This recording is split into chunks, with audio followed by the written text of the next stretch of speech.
A existência da França como país costuma ser fixada no século IX, com o Tratado de Verdun, que definiu a partilha do Império Franco de Carlos Magno nas porções ocidental, central e oriental. A parte ocidental formou o país que viria a ser conhecido como França. Com a consolidação da França como país e após a passagem de muitos séculos, chegamos à sua fase absolutista. O primeiro monarca a seguir a linha absolutista na França foi Luís XI, conhecido como Rei Sol, que usou vários esquemas para estender a sua autoridade a todos os territórios que formavam a França em meados do século XVI. No campo político, seu governo se pautou no sentido de afirmar sua autoridade diante dos direitos da nobreza e do clero, originados dos privilégios feudais.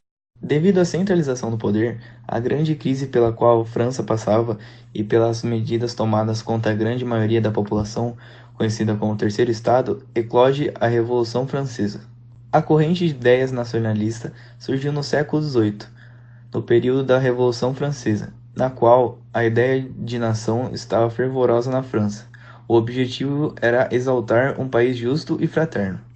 Há também um elemento indispensável para o entendimento do nacionalismo: a formação do exército nacional por cidadãos comuns e não por aristocratas e mercenários, como ocorria nos estados absolutistas. O exército napoleônico foi o primeiro grande exército nacional composto por pessoas que lutavam pela nação francesa, identificavam-se como membros de um só corpo nacional, de uma só pátria. Foi durante a Revolução Francesa, com a Assembleia Nacional Constituinte de 1789, que ocorreu a divisão do parlamento em que os deputados aliados à ideologia esquerdista sentam-se à esquerda da tribuna, enquanto os aliados à ideologia direitista mantêm-se à direita da tribuna. E essa divisão se mantém até os dias de hoje. Sendo assim, o nacionalismo, desenvolvido no século XIX, compreendeu um conjunto de sentimentos, ideias e atitudes políticas que resultaram na formação de Estados-nações contemporâneos. Acompanham a formação desses Estados-nações as noções de soberania e de cidadania, garantidas por uma Constituição democrática. Além disso, nas noções como povo, fronteiras nacionais e herança cultural, incluindo a língua, dão suportes para a ideologia nacionalista. Na contemporaneidade, a política francesa caracteriza-se por dois grupos políticos opostos: um de esquerda, centrada em torno do Partido Socialista Francês, e os outros da ala direita, centrada em torno do Partido República em Marcha. O poder executivo é atualmente composto na sua maioria por membros do REM. A Espanha é um dos grandes exemplos contemporâneos quando se trata de uma união harmoniosa de estados autônomos com uma identidade nacional em comum. Desde sua formação, a Espanha sempre foi um dos países que conviveu com a fragmentação cultural e, a partir disso, se uniu na busca do pleno desenvolvimento e do bem-estar social. A Espanha da década de 30 é caracterizada por dificuldades econômicas resultantes da crise de 1929 e por grande polarização política. Após a vitória da Frente Popular, grupo ligado a republicanos, comunistas e anarquistas, os conservadores viram uma ameaça de revolução socialista. A demora das ações prometidas pelo partido vencedor iniciou a organização popular e milícias em busca de coletivizar terras e fábricas. Ademais, a morte de importantes líderes dos dois partidos antecipou o golpe dos nacionalistas, que se declararam rebeldes. Tal golpe foi fracassado. Entretanto, iniciou a Guerra Civil Espanhola, que teve seu fim em 1939 com a instalação da ditadura de Franco. O período ditatorial na Espanha se iniciou logo após o fim da Guerra Civil, com a vitória do grupo de nacionalistas, os quais colocaram o general Francisco Franco no poder. O franquismo, como passou a ser chamado governo de Franco, foi caracterizado pela implantação de uma variação do fascismo, chamada de nacional-catolicismo. No ano de 1975, ocorre o evento que mudaria o cenário político espanhol.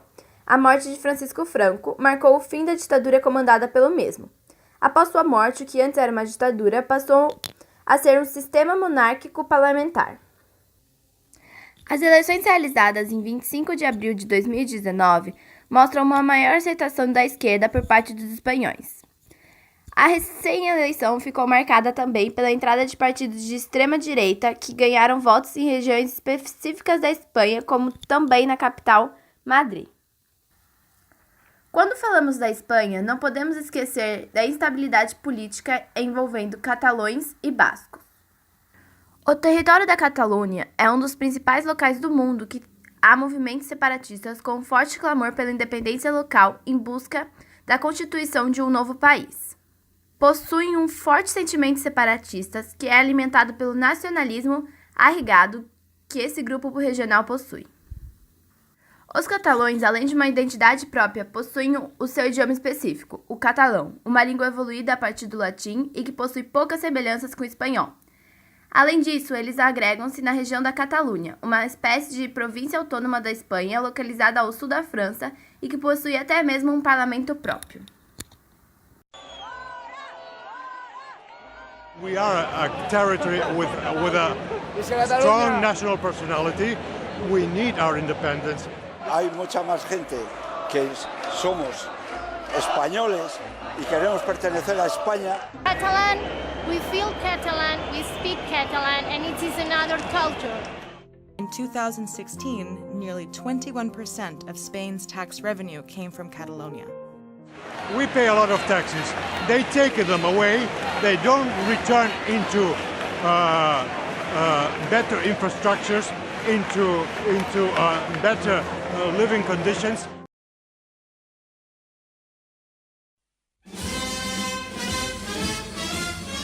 Depois de uma série de governos, é redigida a Constituição de 1925, mediante plebiscito nacional. Em essência, ela outorga ao Executivo amplas atribuições administrativas, aumentando o período presidencial de 5 para 6 anos com eleição direta, determina a separação do Estado da Igreja e garante a liberdade de culto e consciência. Assegura ao mesmo tempo as liberdades públicas e as garantias individuais, assegura a proteção do trabalho, a indústria e a previdência social. Cria o Tribunal Qualificador de Eleições e cria o Banco Central. Algumas das modificações mais importantes introduzidas nessa Constituição é a passagem da iniciativa do orçamento público para o Executivo e as emendas introduzidas no governo de Eduardo Frei Montalva. Posteriormente, durante o governo de Salvador Allende, em 11 de setembro de 1973, ocorre um golpe de Estado que significou a ruptura institucional do Chile com o estabelecimento da junta militar chefiada pelo general Augusto Pinochet. Utilizando-se de sua posição de comandante em chefe do exército chileno para coordenar a ação das diferentes forças militares que promoveram a derrubada do presidente, o general chegou ao poder em 11 de setembro de 1973, 3 anos depois de Salvador Allende ter sido eleito primeiro presidente socialista do país. Encurralado pelos golpistas, Allende cometeu suicídio no Palácio de la Moneda. O apoio dos Estados Unidos ao golpe seguia a tendência de apoiar o desenvolvimento de ditaduras militares e conservadoras na América Latina como forma de neutralizar o crescimento de políticos e partidos de esquerda, como era o caso de Allende. Com o golpe liderado por Pinochet, iniciou-se um período de quase 17 anos de uma das mais violentas ditaduras militares na América do Sul.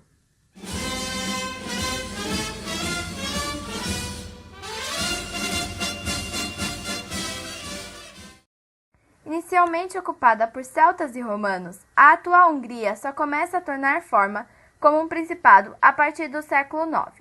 No ano 1000, o primeiro monarca húngaro, Santo Estevão, se torna rei com uma coroa enviada pelo Papa. Durante os 946 anos seguintes, o reino da Hungria permanecera como importante centro do mundo ocidental, mesmo sofrendo uma ocupação parcial por parte do Império Otomano. Após este período, a Hungria será integrada à Áustria, tornando-se mais tarde parte igualitária dentro do Império Austríaco, formando a monarquia austro-húngara de 1867 a 1918. Até a Primeira Guerra Mundial, a Hungria constituiu uma grande potência do centro da Europa. Então a Áustria-Hungria mandou uma carta com exigências à Sérvia e ela recusou, então eles declararam guerra. A Rússia, sendo amiga da Sérvia, começou a movimentar tropas. A Alemanha, sendo aliada da Áustria-Hungria, não gosta e declara guerra à Rússia. Mas o Tratado de Trianon, acordo firmado entre os países e os aliados, decretou o fim do reino, a perda de 70% do território húngaro, além de tirar sua saída para o mar. A década seguinte é de profunda crise, em meio a um regime autoritário onde cresce a revolta contra os resultados do Tratado de Trianon e que leva a Hungria a tornar-se um natural aliado da Alemanha nazista na Segunda Guerra Mundial. Com a nova derrota, a Hungria torna-se um satélite da União Soviética, adotando um regime socialista. Apesar disso, a revolta popular de 1956, ocorrida no país, torna-se um marco dos problemas e contradições que o mundo socialista abrigava. De fato, a Hungria é um dos países na vanguarda das transformações que varreram o leste europeu no final da década de 80, pois foi o primeiro país a abandonar o sistema de partido único, dando início à queda dos regimes de esquerda locais. Atualmente, a Hungria possui um governo que flerta perigosamente com a extrema-direita e que coloca em risco os seus alicerces democráticos. O primeiro-ministro Viktor Orbán, um político conservador, nacionalista e eurocêntrico, foi eleito no ano passado pela terceira vez consecutiva para o seu quarto mandato, sendo o líder mais duradouro desde a queda do comunismo. O Brasil é um dos países mais revolucionários do mundo. Em menos de 3 décadas, instalou mudanças radicais que foram da ditadura até a plena democracia. Viveu a abertura comercial regulada pelo mercado neoliberal até a atual intervenção com a mão forte do Estado de um governo social-democrata. Na história mais recente, nos últimos 30 anos, tivemos milagre econômico, nova Constituição de 1988, volta da democracia, hiperinflação, neoliberalismo, planos de estabilização da moeda, abertura comercial, privatizações de estatais, programas sociais, queda histórica dos juros, populismo. Em 1989 foi então criada a nova Constituição da República. O documento é um marco para a redemocratização do Brasil. Após o fim do regime militar, em todos os segmentos da sociedade, era unânime a necessidade de uma nova carta que garantisse os direitos civis e políticos, pois a anterior havia sido promulgada em 1967, em plena ditadura militar, além de ter sido modificada várias vezes com emendas arbitrárias pelos atos adicionais dos militares. Estará na minha mão, se Deus quiser, o momento histórico da caneta que representará também as mãos de vocês que ajudaram a fazer esta carta, quando promulgaremos para o futuro e para a história a futura Constituição do Brasil. Após a ditadura, o Brasil entrou em um governo de esquerda que, principalmente no governo Lula, fez a economia brasileira subir muito. Em seu máximo, o PIB brasileiro atingiu a 7ª colocação no ranking mundial. Isso fez com que os partidos de esquerda, principalmente o PT, ganhassem popularidade e se estabelecessem no poder da presidência por 15 anos, tendo o impeachment da Dilma em seu último ano, que por sua vez desagradou uma grande parcela da população brasileira. No ano passado, nas eleições, tivemos uma divergência muito extremista e polarizada entre direita e esquerda para a disputa da presidência com os candidatos Fernando Haddad do PT e Jair Bolsonaro do PSL, com a vitória do Bolsonaro. No mandato atual de Jair Bolsonaro, entramos em um governo de direita extremamente nacionalista. Isso se prova com o lema do presidente: Brasil acima de tudo, Deus acima de todos.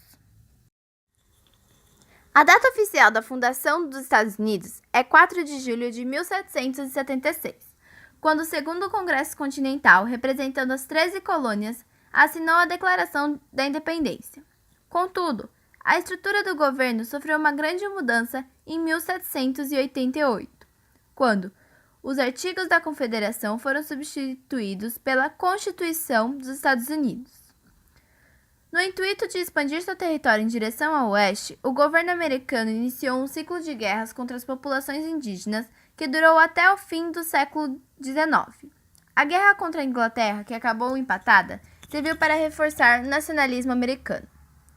As tensões entre os estados escravistas e abolicionistas, junto com o aumento dos desacordos entre o governo federal e os estatais, provocaram conflitos na expansão da escravidão nos novos estados. Abraham Lincoln, candidato do Partido Republicano e um grande abolicionista, foi eleito presidente em 1860. Antes que tomasse posse do seu cargo, os 7 estados escravistas declararam sua secessão, formando os Estados Confederados da América. O governo federal argumentou que a secessão era ilegal, e assim teve início a Guerra Civil Estadunidense. Quando começou a Primeira Guerra Mundial, os Estados Unidos mantiveram-se neutro. Mas em 1917 uniram-se aos aliados, contribuindo com a derrota das potências centrais. Durante a fase inicial da Segunda Guerra Mundial, os estados também foram neutros, mas no dia 7 de dezembro de 1941, juntaram forças com os aliados contra a potência do eixo. Depois do ataque japonês a Pearl Harbor, fato que ajudou os Estados Unidos a alavancarem sua economia, os estados foram o único país a enriquecer com a guerra. No que tange ao ramo político, os Estados Unidos atualmente possuem um governo com sistema republicano, federativo, democrático e presidencialista. Eleito em 2017, Donald Trump tomou uma série de medidas e protagonizou episódios significativos no que se refere à política externa dos Estados Unidos. Deve-se ressaltar a questão dos imigrantes latinos, o que demonstra no mais alto grau o nacionalismo estadunidense. A Alemanha é um país pequeno situado no meio da Europa. Um país rico e extremamente nacionalista, com um passado corrompido e assombrado por pessoas cegas por seu próprio amor à pátria. Em seu passado, a Alemanha tomou diversas medidas errôneas em seu governo, como por exemplo o nazismo, uma forma de governo extremamente nacionalista que assombra os alemães até hoje. Surgido na Segunda Guerra Mundial, o nazismo era apoiado pelo Partido Nacional Socialista dos Trabalhadores Alemães e tinha como chefe político Adolf Hitler. As principais ideias difundidas eram o antissemitismo, o ódio aos judeus, a quem Hitler atribuía a culpa por vários problemas que a Alemanha enfrentava, sobretudo problemas de ordem econômica. Intensificou-se no período nazista. Esse fato culminou o Holocausto, morte de mais de 100 milhões de pessoas em campos de concentração, a maioria judeus. Associado ao antissemitismo estava a noção racista e eugenista da superioridade do homem branco germânico. No contexto da Guerra Fria, com o fim da União Soviética, a Alemanha passou por um processo de unificação, pois tinha sido dividida administrativamente entre a parte ocidental, capitalista, ligada aos Estados Unidos, e a parte oriental, socialista, ligada à União Soviética. A parte oriental, separada da ocidental, era profundamente diferente. Por isso, foram necessários esforços de modernização e diminuição de igualdades. Instituíram-se programas de desenvolvimento econômico e social para a homogeneização das condições do país. Dentro de nacionalismos e principalmente polarizações, o roteirista e diretor Charlie Chaplin faz um discurso sobre em O Grande Ditador, de 1940. Tornou-se essa uma cena icônica. O Grande Ditador paródia o grande conflito que ocorria em todo o planeta, a Segunda Guerra Mundial, tal que o filme gerou polêmicas ao redor do globo, inclusive foi banido na Alemanha. I'm sorry, but I don't want to be an emperor. That's not my business. I don't want to rule or conquer anyone. I should like to help everyone if possible. Jew, Gentile, black man, white. We all want to help one another. Human beings are like that. We want to live by each other's happiness, not by each other's misery. We don't want to hate and despise one another. In this world there's room for everyone, and the good earth is rich and can provide for everyone. The way of life can be free and beautiful, but we have lost the way. Greed has poisoned men's souls, has barricaded the world with hate, has goose-stepped us into misery and bloodshed. We have developed speed, but we have shut ourselves in. Machinery that gives abundance has left us in want. Our knowledge has made us cynical, our cleverness hard and unkind. We think too much and feel too little. More than machinery, we need humanity. More than cleverness, we need kindness and gentleness. Without these qualities, life will be violent and all will be lost. The aeroplane and the radio have brought us closer together. The very nature of these inventions cries out for the goodness in men, cries out for universal brotherhood, for the unity of us all. Even now, my voice is reaching millions throughout the world, millions of despairing men, women, and little children, victims of a system that makes men torture and imprison innocent people. To those who can hear me, I say, do not despair. The misery that is now upon us is but the passing of greed, the bitterness of men who fear the way of human progress. The hate of men will pass, and dictators die, and the power they took from the people will return to the people. And so long as men die, liberty will never perish. Soldiers, don't give yourselves to brutes, men who despise you, enslave you, who regiment your lives, tell you what to do, what to think, and what to feel, who drill you, diet you, treat you like cattle, use you as cannon fodder. Don't give yourselves to these unnatural men with machine minds and machine hearts. You are not machines. You are not cattle. You are men. You have the love of humanity in your hearts. You don't hate.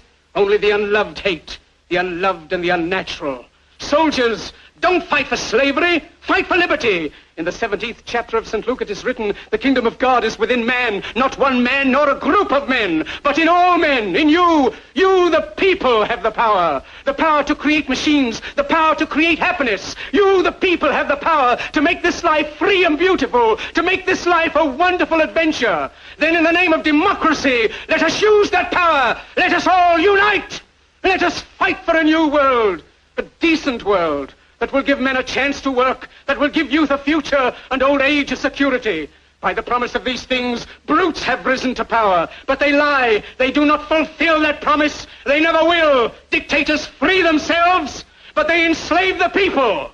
Now let us fight to fulfill that promise. Let us fight to free the world, to do away with national barriers, to do away with greed, with hate and intolerance. Let us fight for a world of reason, a world where science and progress will lead to all men's happiness. Soldiers, in the name of democracy, let us all unite!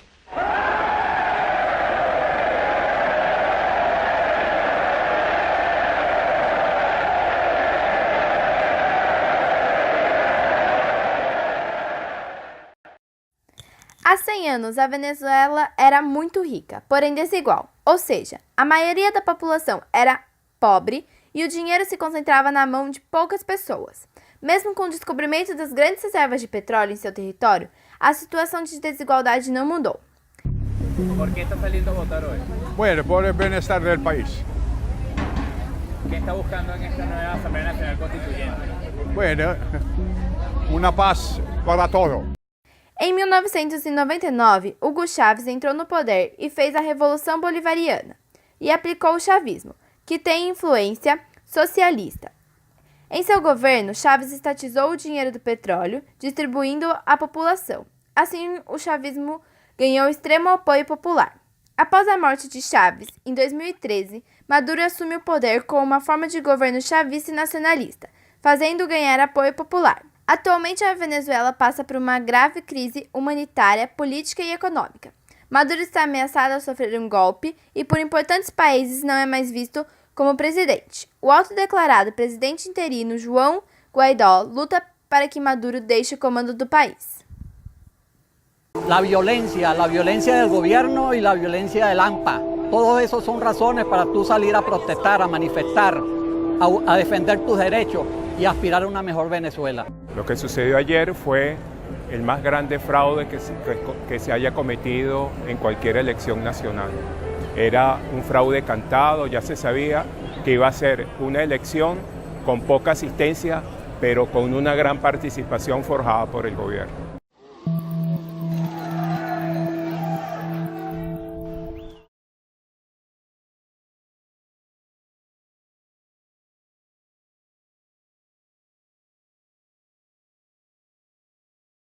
Now the world don't move to the beat of just one drum. What might be right for you may not be right for some.